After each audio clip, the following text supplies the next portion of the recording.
Men and women are different. And men have a physical advantage over women. And if you allow a male, no matter how the male identifies, to compete with a woman in women's sports, particularly when you're under 18, the male's going to win every single time. That's not just speculation. That's not just common sense. That's science. A girls' basketball team in Massachusetts, they forfeited a game after a transgender athlete injured 3 female players in a single game. The biological male who had transitioned into a transgender woman was allowed to play in the basketball game and took 3 of the female players out. And so the rest of the team said, no mas. And the coach said, nope, I'm not going to let my players get hurt. They forfeited the game. Hey everyone, welcome back to the channel. Today we've got something that's been making waves, and frankly it's about time we talk about it. I just watched a video from Senator John Kennedy, and let me tell you, he hits the nail on the head when it comes to the fairness of women's sports. I'm a right-wing patriot, and I'm here to tell you, we cannot just sit back and allow the destruction of women's sports in this country. We cannot let political correctness and woke ideologies trample on the rights of women, especially in something as sacred as athletics. This is about defending the very principles that make America great: fairness, science, and common sense. So, grab your popcorn, because we need to break down what Senator Kennedy had to say and why we, as patriots, need to stand up and defend our women athletes. There is a lady by the name of Laurel Libby. Laurel Libby. She happens to be from Maine. I love Maine. Beautiful, beautiful state. She's in the state legislature. And by all accounts, Ms. Libby is a very talented, accomplished legislator. She has beliefs, as we all do. And one of her beliefs is that it is unfair to allow transgender women to play women's sports. In other words, Ms. Libby, I don't speak for her, but I've read her interviews. She believes it's unfair, fundamentally unfair, that it will destroy women's sports if transgender women, biological males who identify as transgender women, are allowed to play women's sports. And she has said so. In fact, she put up a Facebook post. And the Facebook post highlighted a transgender athlete who one year placed 5th, I think, in the pole vault, and then transitioned into, he placed 5th as a male athlete, but then transgendered or transformed into, or transitioned is what I'm trying to say, into a transgender woman and competed at the state level and came in first. She came in first. So when this individual was a biological male and competing, the biological male came in 5th in the state competition. The biological male transitioned into a transgender female and participated, was allowed to participate by the officials in Maine in the pole vault in women's sports and came in first. Well, Ms. Libby thought that was really unfair, and so she posted a picture of the athlete, the transgender athlete, when she was a biological male, and currently when she has now become a transgender woman. She posted the picture. She didn't put any name, any phone numbers, any addresses, or any of that. She posted the picture of the athlete side by side before transitioning after. And here's what she said. We've learned that just 1 year ago, John, the transgender athlete, when she was a biological male, was competing in boys pole vault. That's when he had his 5th place finish. And then she went on to say, so all of this transpired in the last year with the full blessing of the Maine Principals Association. 2 years ago, she wrote, John tied for 5th place in boys pole vault. Tonight, John, now Katie, because John is transitioned into a transgender woman, tonight Katie won 1st place in the girls' main state Class B championship. And Ms. Libby thought that was unfair. And so do many Americans. So do I, frankly.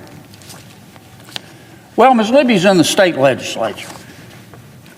And her colleagues, Democrats, who are entitled to their opinion as much as Ms. Libby, who is a Republican, is entitled to hers, they got very angry. They wanted to throw her out. They wanted to throw Ms. Libby out of the Maine legislature. They wanted to expel her, but they couldn't do it because that takes a 2/3 vote. So they said, we're not going to expel her. We're going to censor her. That only takes a majority vote.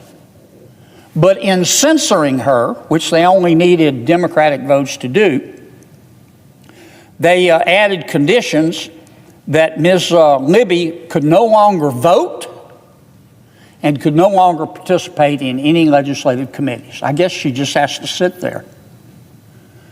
Well, that disenfranchises the constituents that Ms. Libby represents. And frankly, they kind of went through the back door when they should have gone through the front door in a transparent way. I'm not here to try to meddle in the Maine state legislature. Let me say it again, I love Maine. I think it's one of the most beautiful places in the world. And the way they handle their local politics is none of my business. That's not why I'm here.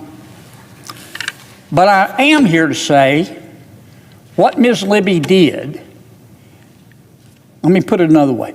Ms. Libby's belief about the fairness of transgender women participating in women's sports is based on science. It is. You may disagree with the science, and you may disagree with her, and if you do, you're entitled to do that. But Ms. Libby didn't just pluck this point of view out of thin air. A lot of Americans agree with her. I think most Americans think that, when you're 18 years of age, you're an adult, this is America, you can do anything you want to do, as long as it's not illegal or doesn't hurt somebody else. You can be whomever you want to be. You can dress however you want to dress. You can't run around naked, but in terms of your dress, you can express yourself however you want if you're 18. And I think most Americans don't have a problem with that. So long as it's perfectly legal, I don't. But when you're under 18, you're a minor, adults get to make decisions because you're a minor, duh. I also think that the American people have worked very hard through their elected representatives to try to lift up women's sports in America. We've worked very hard and spent a lot of y'all's money lifting up women's sports so that women can be treated equally with men. And I also think, through no one's fault, I started to say only through God's fault, but I'm not going to criticize God's decisions. Through nobody's fault. If you believe in God, it was a decision by God. If you just believe in nature, it was a decision by nature. Men and women are different. And men have a physical advantage over women. And if you allow a male, no matter how the male identifies, to compete with a woman in women's sports, particularly when you're under 18, the male's going to win every single time. That's not just speculation. That's not just common sense. That's science. The ACLU, which believes that transgender women, biological males who transition into transgender women, They say it's a fact that trans girls are girls. And the ACLU and other activists have also said that it's a myth. They call it a myth that transgender female athletes, like Katie, formerly John, they say it's a myth that transgender female athletes have a physical advantage over girls. They're wrong. They're just wrong. You don't need a graduate degree in anatomy to know that. I mean, those claims are specious. Medical science and athletic data both demonstrate that the difference is obvious and that males, no matter how they identify, have a significant advantage over females in girls' sports. Even before birth, when the baby is in a mother's womb, this is a scientific fact. Baby boys begin developing different hormones and skeletal structures than baby girls that help them outperform girls when they're older. That's just a fact. We can say we wish it weren't. I'm fine with it. Some people say, oh, that's bad. Well, take it up with nature. Take it up with God. But it's a natural fact. When that baby's in the womb, testosterone exposure for that baby boy alters his brain development. That improves that baby boy's motor skills and increases that baby boy's aggression vis-a-vis a baby girl. Both motor skills and aggression give that baby boy, when that baby boy grows up, an advantage over a girl in women's sports. Boys, the science also shows, they go through what's called a mini puberty. Still a baby boy in the mother's womb. The baby boy experiences a mini puberty, is what the scientists call it, right before birth, that helps a baby boy, once that baby boy is born, to gain weight faster than if he were a baby girl. And that ultimately is why boys tend to be taller than girls once they're born, on average, later in life. Now, the differences between boys and girls, again, this is a law of nature, or a law of God, depending on what you believe. The differences between boys and girls explode during puberty. I mean, I've got a single child. He's a grown man now, but I remember puberty. I learned during puberty that reasoning, there's nothing wrong with teenagers, that reasoning with them will not aggravate. That's just also a law of nature, I think. But boys and girls, the differences between them explode during puberty. Boys develop 14% larger hearts when they go through puberty, and 12% larger lungs. So boy versus girl, the boy's heart is going to be 14% bigger and in lungs 12% larger. An obvious advantage in sports. That helps boys take in oxygen and pump blood more efficiently than girls can. That's just a fact. And that gives them a clear edge in endurance sports, running, cycling, rowing, basketball. Girls also, during puberty and afterwards, develop a wider pelvis. This decreases the amount of force their legs exert when they're lifting, or when a girl is kicking, or a girl is pedaling, which also puts a girl, as an active nature, at a relative disadvantage when you compare female athletes to male athletes. Boys during puberty and after puberty, on the other hand, they develop broader shoulders than girls. I think we know that. When they develop those broader shoulders, that makes space for upper body muscle mass. It is hard to think of a sport in which a higher muscle to fat ratio, and boys have a higher muscle to fat ratio. It is just a scientific fact. It's hard to think of a sport in which a higher muscle-to-fat ratio is not helpful. The average boy will also grow, again, scientific fact, 5 inches taller than the average girl. And even when men and women are the same height, men have higher levels of bone density, which helps them move more forcefully and escape more injuries. And that, I mean, you don't, boys just have a physical advantage over girls, and we see it in everyday life. Top-ranked, well, let me put it another way. In 2016, there was an American sprinter. She was a great athlete, is a great athlete. Her name is Allison Felix. She won an Olympic gold medal in the women's 400-meter race. Ran a hell of a race. She came in first. A year later, 285 teenage boys in America beat her time. She was the best in her class, in the world, as a female. But 285 guys in high school beat her time. Don't take my word for it. That's a study that was done by Duke University. The year she won the gold medal, there were 4,300 male athletes in America who clocked faster times in the 400 meters than she did.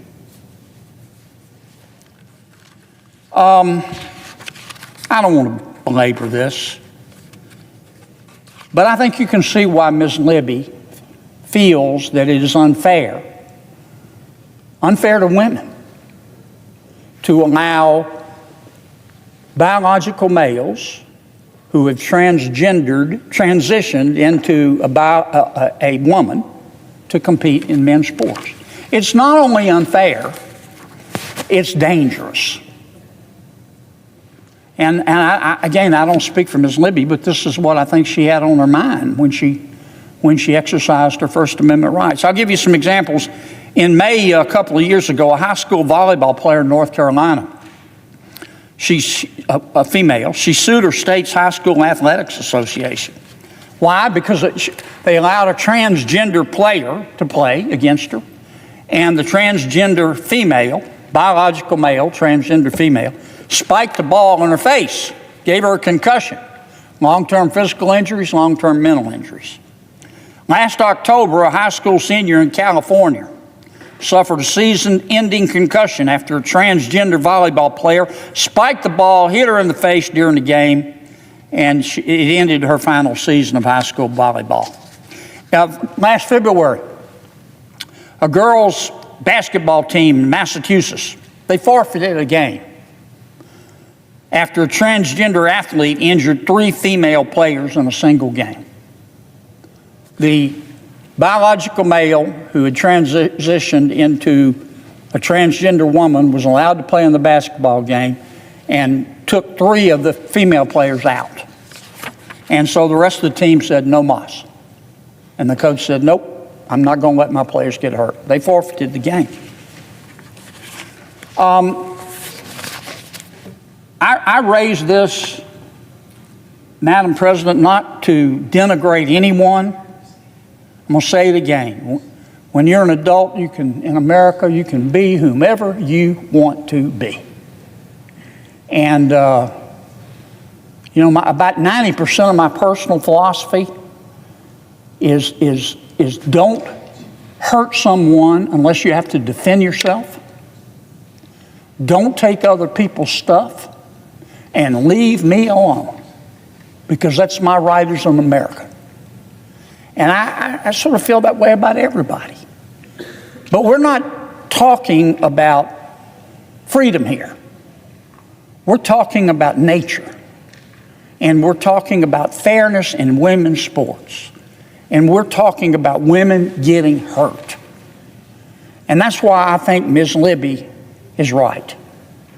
It's fundamentally unfair, because if for no other reason, acts of God or nature or whatever you want to call it, boys are different from girls when it comes to athletics. And there's nothing we can do about it.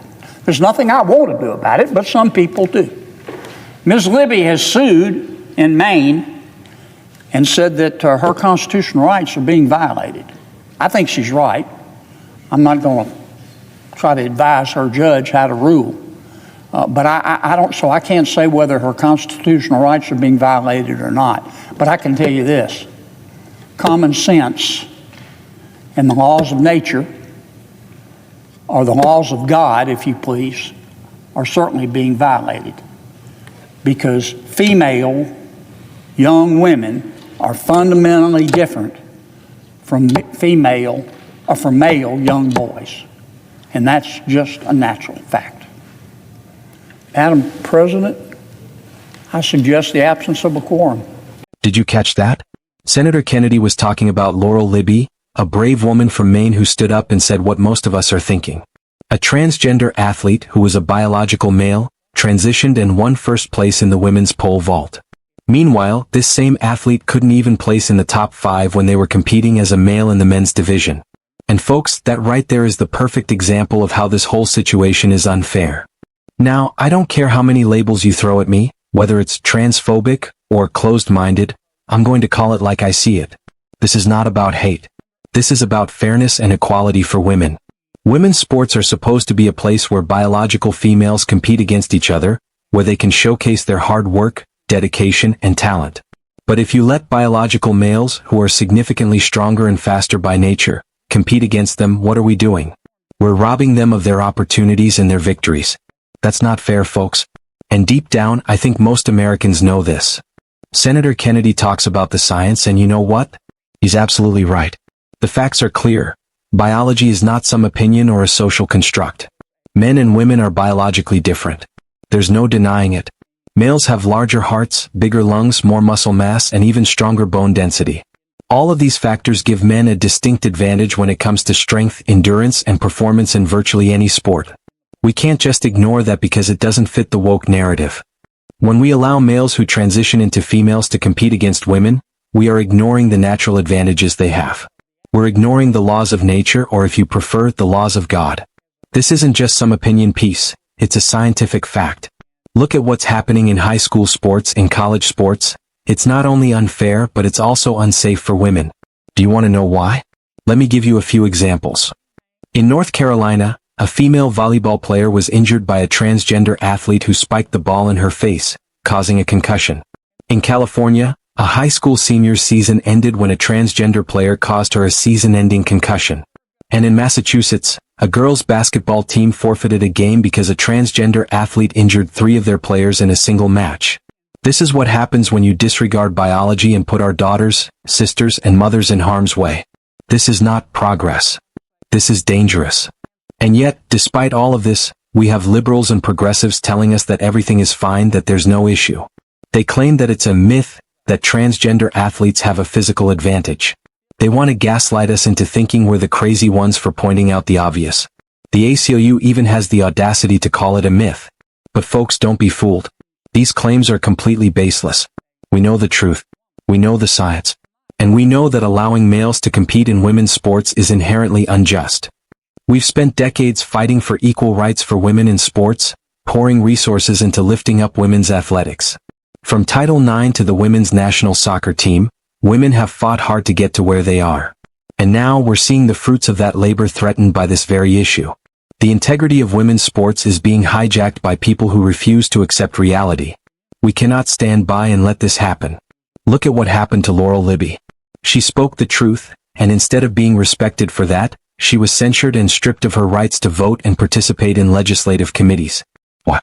Because she dared to stand up for women and call out the truth. This is what the left does when they don't like the message. They try to silence you, they try to cancel you, and they try to destroy your life. We can't let them win. It's time to take a stand, folks. It's time to protect our daughters, our sisters, and our mothers. It's time to defend women's sports and say no to allowing males to compete in them. It's time to make it clear that fairness and safety come before political correctness. If you believe in the American way, fair play, equality for women, and the pursuit of justice, then you need to join the fight. Stand with Laurel Libby, stand with Senator Kennedy, and stand with every American who knows that the left is wrong on this issue. Because when we stand together, we will protect the future of women's sports. And we will protect the truth. The truth that men and women are different, that fairness matters, and that science will always prevail over ideology. Thanks for watching. Don't forget to like, subscribe, and share this video. Let's keep this conversation going, and let's make sure our voices are heard. Defend women's sports. Defend America.